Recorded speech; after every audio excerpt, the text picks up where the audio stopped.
नमस्कार, हेल्थलाइन में आप सभी का स्वागत है। इंटरमीडिएट और हाई स्कूल की बोर्ड परीक्षाएं शुरू होने में महज 1.5 महीने रह गए हैं।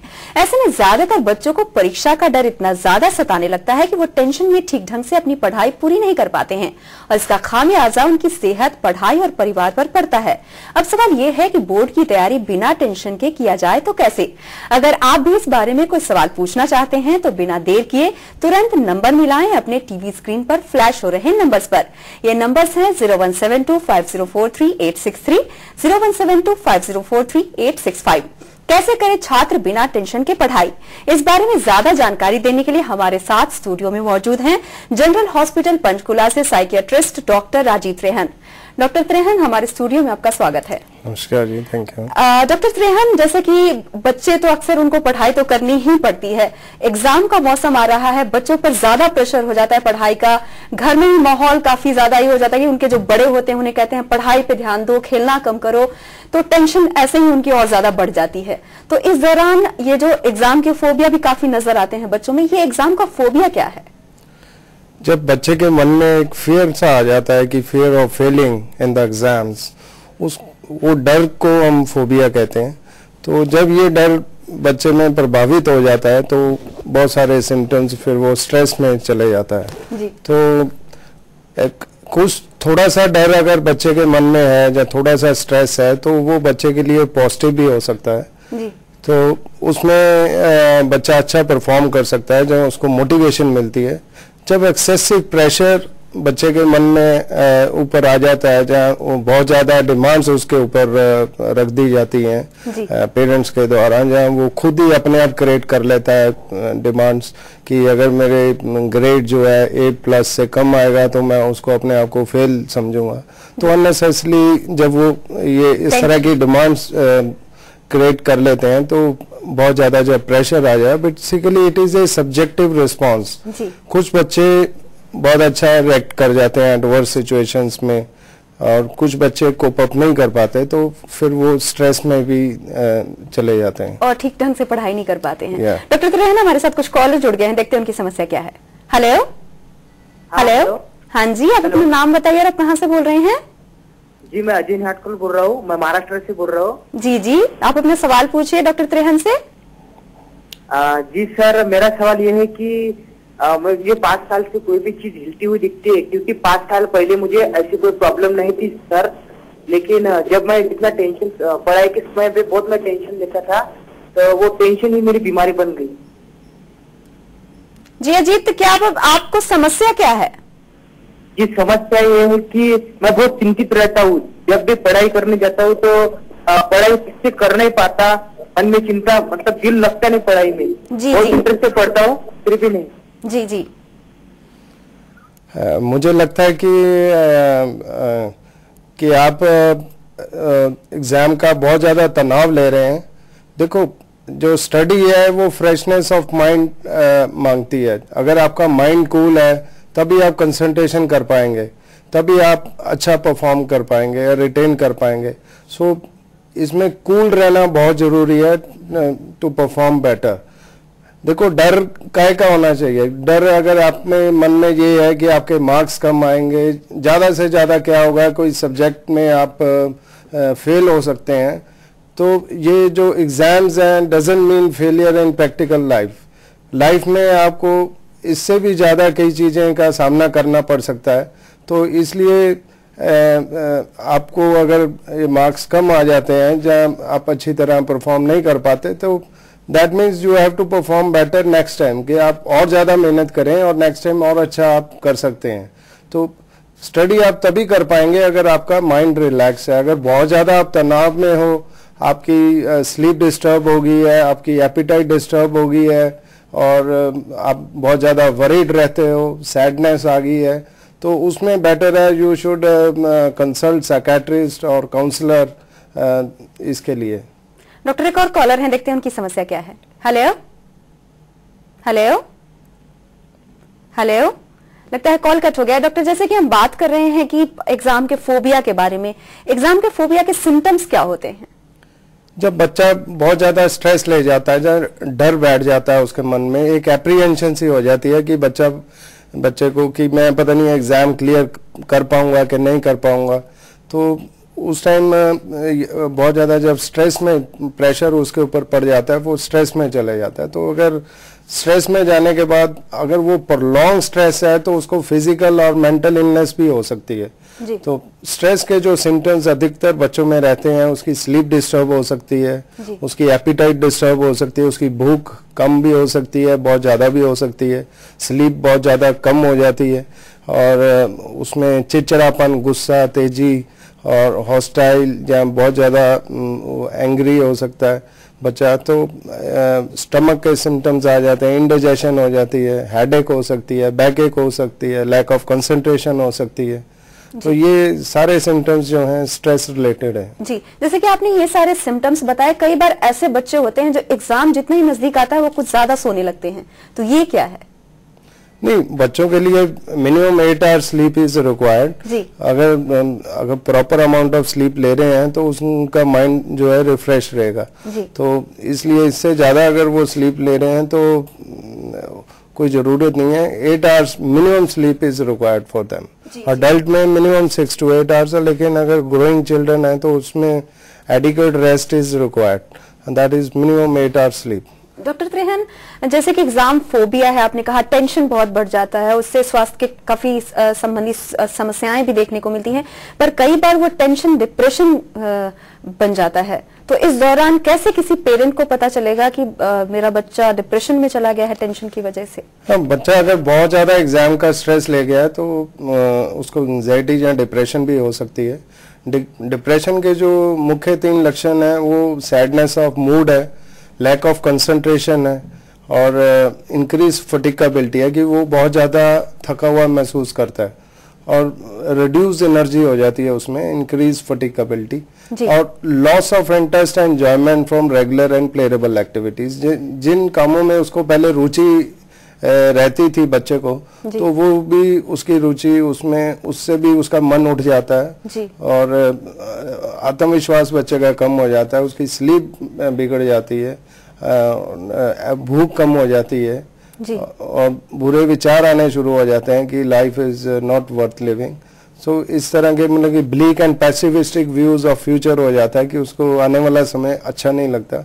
तो ये सारे सिम्टम्स जो हैं डिप्रेशन के हैं। अगर पेरेंट्स इनमें से कोई भी लक्षण बच्चे में देखते हैं तो better they should consult psychiatrist, मनोरोग विशेषज्ञ के पास जाकर वो बच्चे को कंसल्ट कर सकते हैं। जी, अगर सही समय पर डिप्रेशन का इलाज नहीं कराया गया तो क्या हो सकता है? नहीं, सही समय पे डिप्रेशन, तो डिप्रेशन की भी आगे कई कैटेगरीज है, माइल्ड डिप्रेशन है, मॉडरेट है, या सीवियर है। अगर बच्चा बहुत ज्यादा सीवियर डिप्रेशन में चले जाता है तो उसमें सुसाइडल आइडिएशंस बढ़ जाती हैं बच्चे में।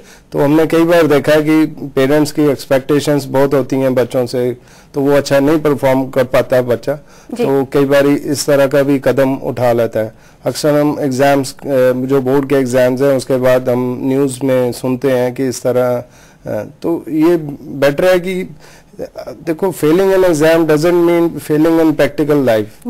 तो it means they have to perform better next time, और ज्यादा मेहनत करें तो वो अगली बार और अच्छा कर सकते हैं। कुछ बच्चे होते हैं, ठीक है, स्कूल में बहुत अच्छा परफॉर्म नहीं कर पाते, तो लेकिन उनके लिए और भी कई कैरियर अल्टरनेटिव्स हैं जिसमें वो बहुत अच्छा कर सकते हैं। मैंने खुद ही देखा है कि मेरे स्कूल टाइम में, कॉलेज टाइम में बहुत सारे फ्रेंड्स थे जो स्कूल में। डॉक्टर त्रेहन, इस बारे में बात करेंगे। कुछ कॉलर हैं हमारे साथ, देखते हैं उनकी समस्या क्या है।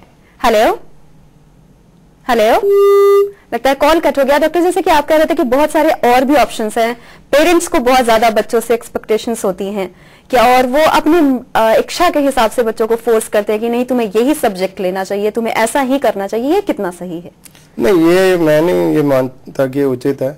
बच्चे को ऊपर बहुत ज्यादा प्रेशर नहीं डालना चाहिए, तो उसका जो बच्चे को खुद ही अपना लक्ष्य तय करना चाहिए कि उसने क्या करना है, जब किस में उसका इंटरेस्ट है। तो जो भी वो सब्जेक्ट चूज करता है उसको एग्जाम्स के लिए उसको शुरू से ही बहुत तैयारी करनी चाहिए और दिल लगा के पढ़ना चाहिए। बच्चे में आत्मविश्वास होना बहुत जरूरी है, क्योंकि जब तक वो अपने आप में बिलीव नहीं करता तो ये डेफिनेटली है कि अगर बच्चा बहुत लगन से मेहनत कर रहा है तो कभी भी उसकी मेहनत वेस्ट नहीं जाती है, डेफिनेटली वो उसको पे करेगी। जी, कई बार ऐसा देखने को मिलता है कि बच्चा पढ़ तो रहा होता है लेकिन उस हिसाब से वो परफॉर्म नहीं कर पाता है जिस मुताबिक वो पढ़ रहा है, दिल लगा के पढ़ रहा है, पर उसके मार्क्स उतने अच्छे नहीं आते। क्या वजह है? कई बच्चे होते हैं इंट्रोवर्टेड कैरेक्टर में, वो अपने आप में मस्त रहते हैं, लेकिन वो इस तरह पोज करते हैं कि जैसे उनको हर चीज मालूम है, लेकिन नहीं भी मालूम होने के बावजूद भी वो झिझकते हैं कि कहीं मैंने क्वेश्चन पूछा तो और दूसरे लोग कहीं मजाक ना उड़ाते हैं कि ये वाला भी इसको नहीं आता। तो उन बच्चों के लिए अक्सर मैं रिक्वेस्ट करता हूं कि अगर उनको इस तरह नहीं करना चाहिए और दे शुड आज जो भी उनको समझ नहीं आया, सब्जेक्ट की नॉलेज नहीं हुई है, तो अपने पेरेंट्स से, टीचर से, अपने फ्रेंड से या ट्यूटर से डिस्कस करें और उसको पूछ सकते हैं और इसमें कोई झिझकने, हेजिटेशन वाली कोई बात नहीं है। अगर तुम्हें बजाय इसके कि फॉल्स स्टेटस मेंटेन करना कि मेरे को सब कुछ आता है, तो उन बच्चों में फिर दिक्कत आ जाती है ड्यूरिंग एग्जाम, जहाँ वो थॉरली स्टडी नहीं करते या उनका टाइम शेड्यूलिंग प्रॉपर नहीं है, जहाँ लास्ट मिनट में क्रैमिंग करते हैं, तो इस वजह से उनके मार्क्स सही नहीं आते हैं। हम एग्जाम फोबिया की भी बात कर रहे थे, जैसे कि फोबिया के आपने बहुत सारे लक्षण बताए, पर एग्जाम फोबिया से बचने के लिए आप किस तरह का सलाह देते हैं ताकि बच्चा टेंशन फ्री होकर पढ़े और अच्छा परफॉर्म करे? देखो, बच्चे को कूल माइंड रखना बहुत जरूरी है, तभी वो अच्छी परफॉर्मेंस कर सकेगा। Study needs freshness and cool mind, ये मैंने पहले भी बताया। तो उसमें कंसंट्रेशन बच्चे की तभी बन पाएगी अगर उसका माइंड कूल है, तो तभी वो इंटरेस्ट के साथ रिटेन कर पाएगा। और एक बच्चे को स्लीप प्रॉपर लेना बहुत जरूरी है। अगर वो स्लीप के साथ कॉम्प्रोमाइज कर रहा है तो उसका माइंड फ्रेश नहीं होगा। और एपिटाइट जो है, अच्छी डाइट लेना बहुत जरूरी है, उसमें nutritious diet, wholesome food. Doctor, इस बारे में बात करेंगे। कुछ कॉलर हमारे साथ जुड़े हुए हैं, देखते हैं उनका सवाल क्या है। हेलो। हाँ जी, आप अपना नाम बताइए और आप कहाँ से बोल रहे हैं? मैं सुखविंदर सिंह बोल रहा हूँ, डिस्ट्रिक्ट मोगा, पंजाब से ही। जी, आप अपना सवाल पूछिए डॉक्टर त्रेहन से। जी, मैं ये पूछना चाहता हूँ कि मैं +2 की स्टडी कर रहा हूँ। मैं यदि भी कुछ पढ़ाई करता हूँ जी, तो वो मैं ना भूल जाता हूँ। जी, आप अपनी प्रॉब्लम बताइए। मैं यही बताना चाहता हूँ कि जब भी मैं एग्जाम आ रहे हैं मेरे, मैं +2 की स्टडी कर रहा हूँ, यदि मैं कोई अपने पढ़ाई की कुछ याद करता हूँ, मेरी माइंड से उसी निकल जाता है। जी। हाँ सुखविंदर जी, आप मेरे ख्याल रिलैक्स होके स्टडी नहीं कर रहे हैं, इसलिए आप की कंसंट्रेशन नहीं बन पा रही है। देखो, जो कंसंट्रेशन है हर एक बच्चे पे वेरी करती है। कुछ बच्चे 2 घंटे लगातार पढ़ सकते हैं, कोई 1 घंटा पढ़ सकता है, कोई 4 घंटा पढ़ के उनकी कंसंट्रेशन नहीं बन पाती। तो ये आपने तय करना है कि कितनी देर तक आप पढ़ के कंसंट्रेशन आप रख सकते हैं। तो लगातार पढ़ने की बजाय आप बीच में थोड़ी ब्रेक ले सकते हैं अपने आप को, माइंड को रिफ्रेश करने के लिए। उसमें आप म्यूजिक सुन सकते हैं, अपने थोड़ी वॉक कर सकते हैं, अपने फ्रेंड्स के साथ टॉक कर सकते हैं। और अगर कोई पर्टिकुलर सब्जेक्ट आपका वीक है, जहां आपका कॉन्फिडेंस लेवल नहीं है, तो वो बेटर है जो आप अपने टीचर से, ट्यूटर से, अपने फ्रेंड्स से, पेरेंट्स से डिस्कस करके उसको सॉल्यूशन उसका कर सकते हैं, ताकि और ज़्यादा आप मेहनत करके। और टाइम शेड्यूलिंग बहुत ज़रूरी है कि ये मत कि सारे सब्जेक्ट एक ही दिन में आपने करने हैं। अपने प्रायोरिटी देखनी है भी कौन सा सब्जेक्ट आपका वीक है, उसको आपने पहले तैयारी करनी है। और डेफिनेटली आप मेहनत करें और इससे आपका ये मेहनत आपकी वेस्ट नहीं जाएगी और आप अच्छी तरह एग्जाम में परफॉर्म कर पाएंगे। जी, आपका कॉल करने के लिए धन्यवाद। डॉक्टर त्रेहन, हमारी बातचीत जारी रहेगी कि बच्चों को कैसे टेंशन फ्री होकर परीक्षा की तैयारी करनी चाहिए।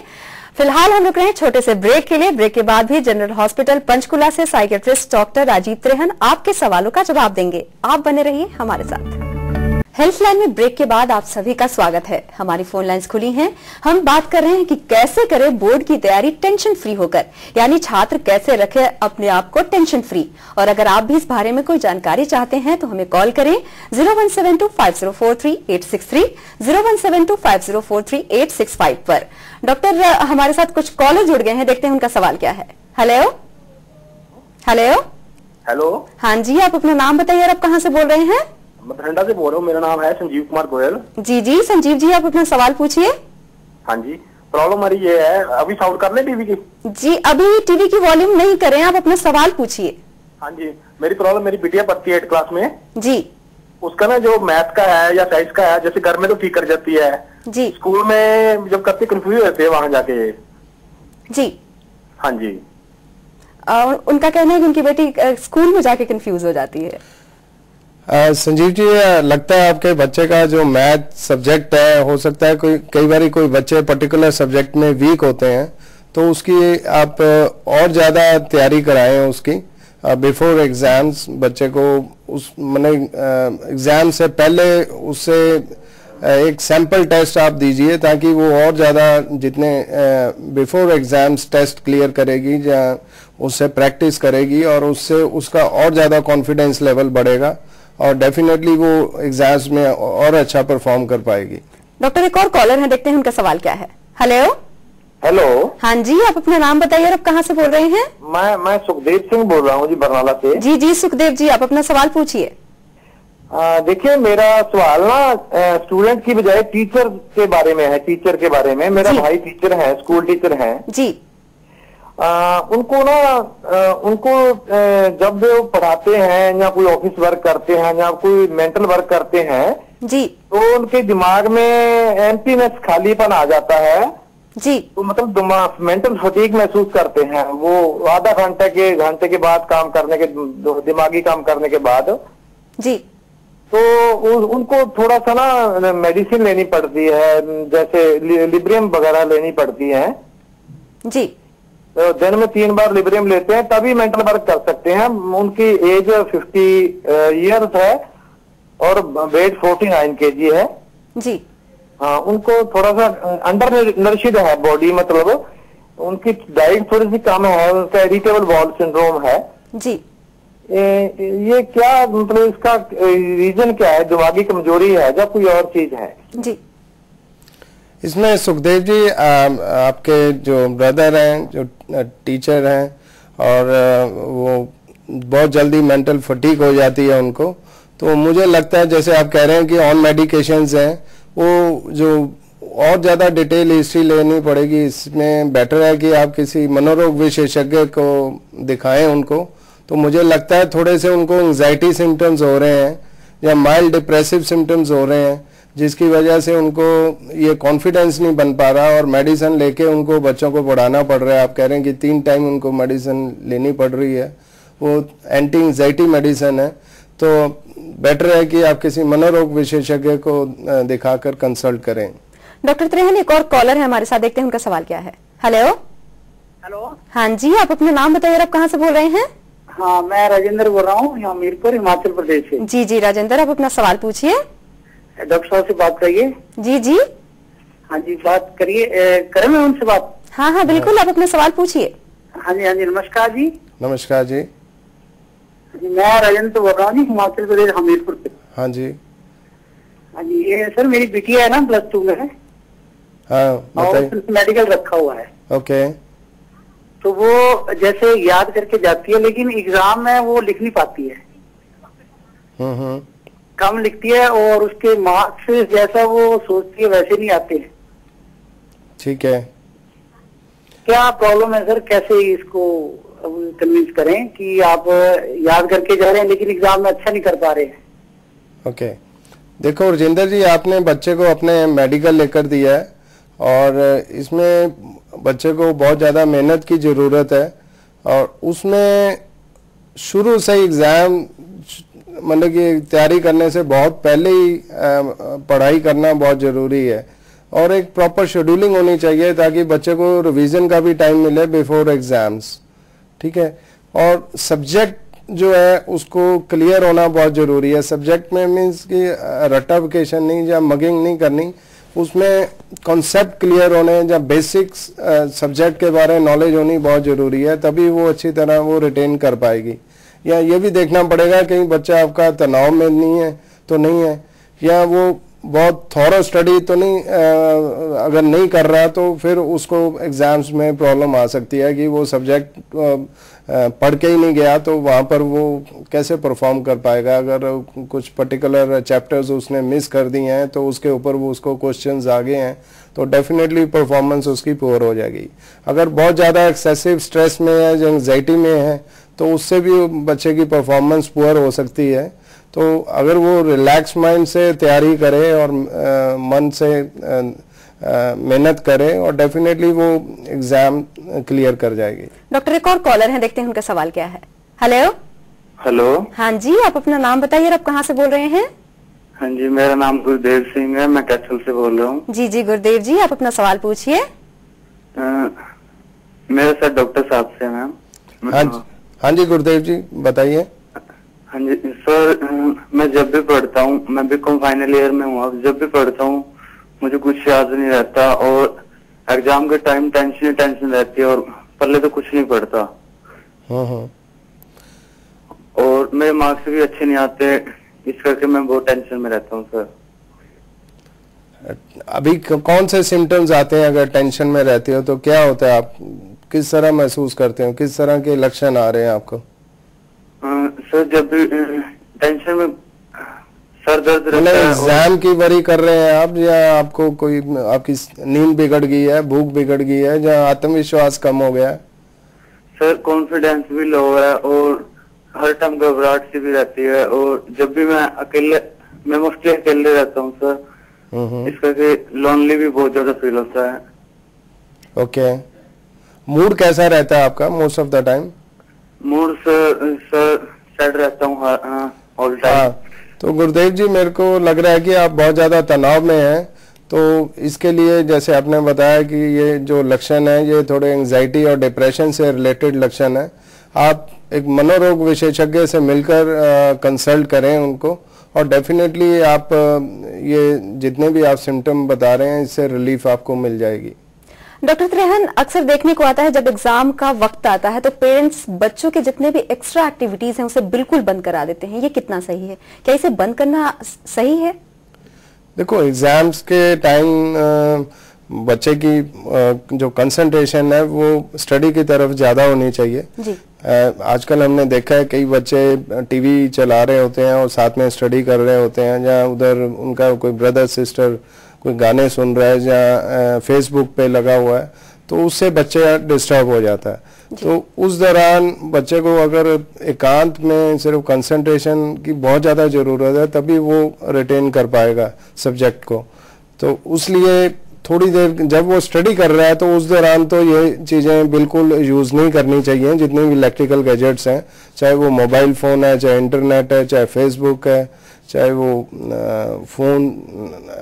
तो जब वो थोड़ा सा ब्रेक लेता है स्टडी के दौरान, उस दौरान वो अपने आप को रिफ्रेश करने के लिए अगर वो यूज करता है तो कोई इसमें गलत बात नहीं है। तो फिर पेरेंट्स का रोल कैसा होना चाहिए, उस माहौल कैसा होना चाहिए परिवार का जब बच्चे का एग्जाम का वक्त है? या पेरेंट्स को लिए जरूरी है कि वो बच्चे की डाइट के ऊपर ध्यान दे और उसकी स्लीप के ऊपर ध्यान दे कि बच्चा प्रॉपर स्लीप ले रहा है। पेरेंट्स को भी चाहत रहती है कि बच्चे की लाइफ में क्या चल रहा है और उनको बेटर है they should spend more time with the child and उससे बात करें कि उसको कोई मुश्किल तो नहीं आ रही है। तो और जब वो उससे बात करेंगे, ज्यादा समय उसके साथ बताएंगे तो बच्चे को बहुत अच्छा लगेगा। जी जी डॉक्टर त्रेहन, आप हमारे स्टूडियो में आए, बच्चों को ये टिप्स दिए कि बोर्ड के परीक्षा या परीक्षाओं के दौरान कैसे उन्हें टेंशन फ्री होकर पढ़ना चाहिए। आपका बहुत बहुत धन्यवाद। Thank you. तो ये था बोर्ड की परीक्षाओं में छात्रों को टेंशन फ्री रखने जैसे मुद्दे पर आधारित आज का हमारा हेल्पलाइन कार्यक्रम। उम्मीद है कि आपने आज के इस कार्यक्रम को ध्यान से सुना और देखा और डॉक्टर राजीव के द्वारा दिए गए सुझाव को ध्यान में रखकर अब आप टेंशन को कहेंगे बाय बाय और दिल लगाएंगे अपनी पढ़ाई में। लेकिन इस बात को बिल्कुल न भूलें कि पढ़ाई करने के लिए स्वस्थ रहना जरूरी है। तो हमें उम्मीद है कि आप अपनी सेहत और खान पान का भी खास ख्याल रखेंगे और समय समय पर डॉक्टर से चेकअप भी कराएंगे। तो कैसा लगा आज का हमारा हेल्पलाइन कार्यक्रम? हमें जरूर लिखें। हमसे संपर्क करने के लिए हमारा ईमेल आईडी नोट करें, healthline@dayandnightnews.com। फिलहाल हेल्पलाइन में बस इतना ही। नमस्कार।